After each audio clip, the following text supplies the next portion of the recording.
Hello students, how are you all? I hope you will be fine.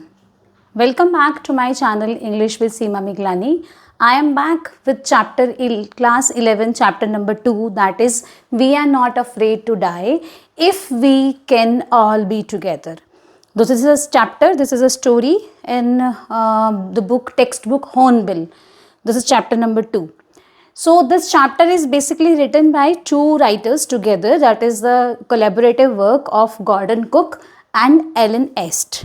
Okay, so this chapter is basically a story of survival. It is a real survival in the sea, in the ocean. Okay, तो यहाँ पर जो writer है, जो narrator है, वो क्या करता है, वो एक वेव वॉकर नाम की शिप बनाता है और उसका एक सपना होता है कि हम क्या करेंगे, मैं अपनी फैमिली के साथ, अपनी वाइफ, अपने बच्चों के साथ ही want to go for a world tour, right, that is world round journey, world round voyage, sea voyage. Okay, तो वो वहाँ पर सोचता है कि मुझे ये काम करना है, मुझे अपनी लाइफ में ये जर्नी, ये वॉयज जरूर कंप्लीट करनी है, सी वॉयज करनी है. तो इसके लिए वो एक वेव वॉकर नाम की शिप बनाता है और बहुत टाइम लगाता है अपनी लाइफ का उसको बनाने के लिए. उसका जो कंप्लीट फ्रेमवर्क तैयार करता है और उसके बाद उसको बनाता है और दो कैप्टन भी अपने साथ में लेता है और वो ही started his journey of the sea voyage. ठीक है, तो रास्ते में क्या क्या प्रॉब्लम्स आती हैं, कैसे उसकी जो वाइफ है, उसके जो बच्चे हैं, वो कैसे उसको पॉजिटिविटी देते हैं, कैसे वो अपनी जर्नी को कंप्लीट करता है, ये कंप्लीट स्टोरी इस बारे में है. तो आज आइए डिस्कस करते हैं स्टोरी को. स्टोरी में क्या है बेटा, this is a thrilling real life story, that is the survival story. It recounts how a family and their crew survived a monstrous sea storm. अब आपको मालूम है कि सी में स्टॉर्म कभी भी आ जाता है. ठीक है, वेदर को हम डिटेक्ट नहीं कर पाते कि कब वेदर जो है वो अच्छा होगा, कब नहीं होगा, प्रेडिक्टेबल नहीं है वहाँ का वेदर. तो वहाँ पर सी स्टॉर्म आता है and through in incredible courage, team work and optimism. तो ये सब चीज़ें वो यूज़ करता है, incredible courage, team work and optimism, जिससे वो फाइनली अपनी जो सी वॉयज है वो कंप्लीट कर लेता है.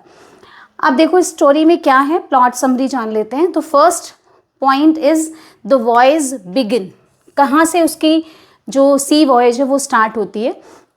इन जुलाई 1976 a 30 years old businessman, his wife and their two children. What are the name of the children? Suzanne and Jonathan. Suzanne is 7 years old and Jonathan is 6 years old. Set out to replicate Captain James Cook's round the world voyage. They spent 16 years of their life. 16 years वो अपनी life का spend करता है क्या करने के लिए, building and testing their specialised boat. वो जो बोट बनाई है उसकी टेस्टिंग के लिए और उसको बनाने के लिए 16 ईयर्स लगाता है और उसका नेम रखता है वो वेव वॉकर. ओके, अब स्टॉर्म स्ट्राइक्स, कब स्टॉर्म आता है, क्या होता है, उसके बारे में जानते हैं.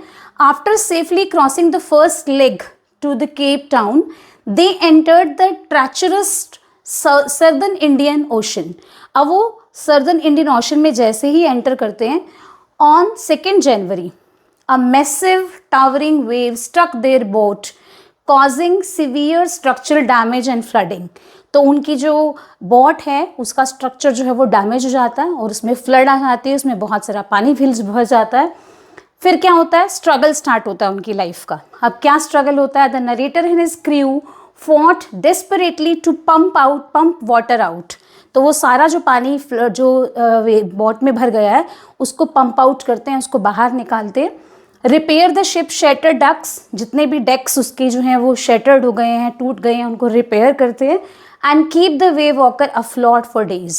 और वेव वॉकर को अब तैयार कर देते हैं, दोबारा से रेनोवेट कर देते हैं, दोबारा से रिपेयर कर देते हैं कि वो अब फ्लोट कर सकती है.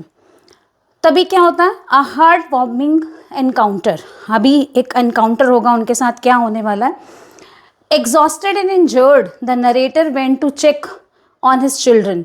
अब वो बहुत एग्जॉस्टेड हो गया है, बहुत ज़्यादा इंजर्ड हो गया, उसको बहुत इंजरीज हो गई थी नरेटर को, और वो अपने बच्चों को चेक करने के लिए जाता है. तो उसकी जो डॉटर है स्यू, दैट इज सुजैन, उसका नेम है, निकनेम है Sue, who had suffered severe head injuries. को हेड में बहुत बड़ी इंजरी हो जाती है and handed them a greeting card. वो उसको एक ग्रीटिंग कार्ड हैंड ओवर करते हैं अपने फादर को, और क्या बोलते हैं उस पर उन्होंने लिखा है अपने फादर को, क्या लिख कर दिया है, we are not afraid to die, okay, if we can all be together, mother, I, you and brother, we all are together, then we are not getting afraid of die.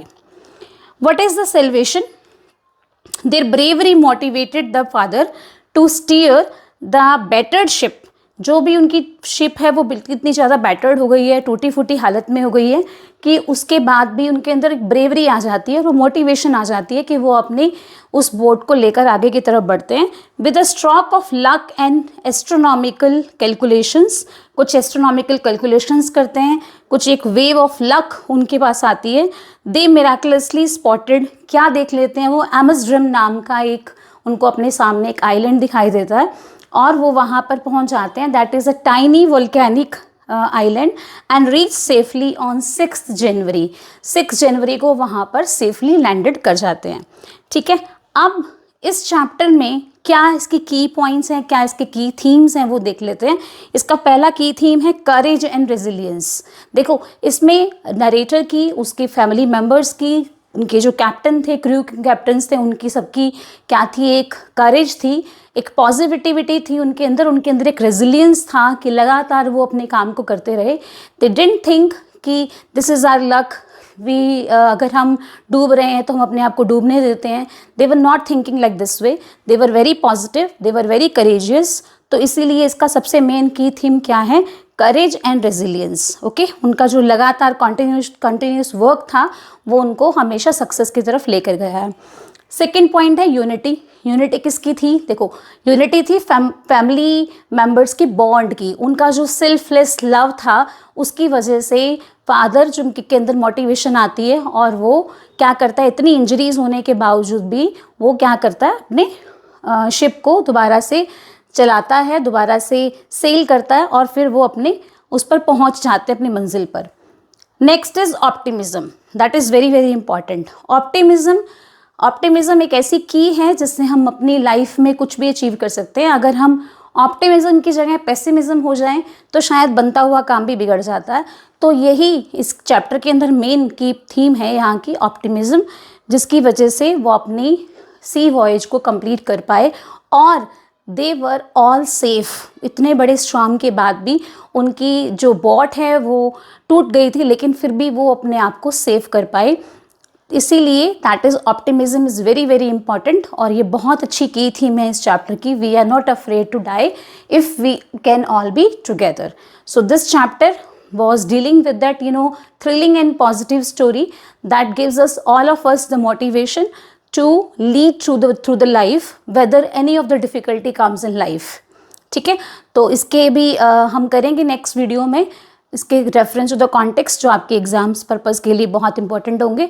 और आप मेरे channel को subscribe कर लो, कि playlist है हमारे पास class 9, 10th, 11th and 12th सबकी literature की। Moreover, we have some of the grammar videos and shorts also. So you should have to subscribe the channel and press the bell icon for the recent updates. Thank you. Bye-bye.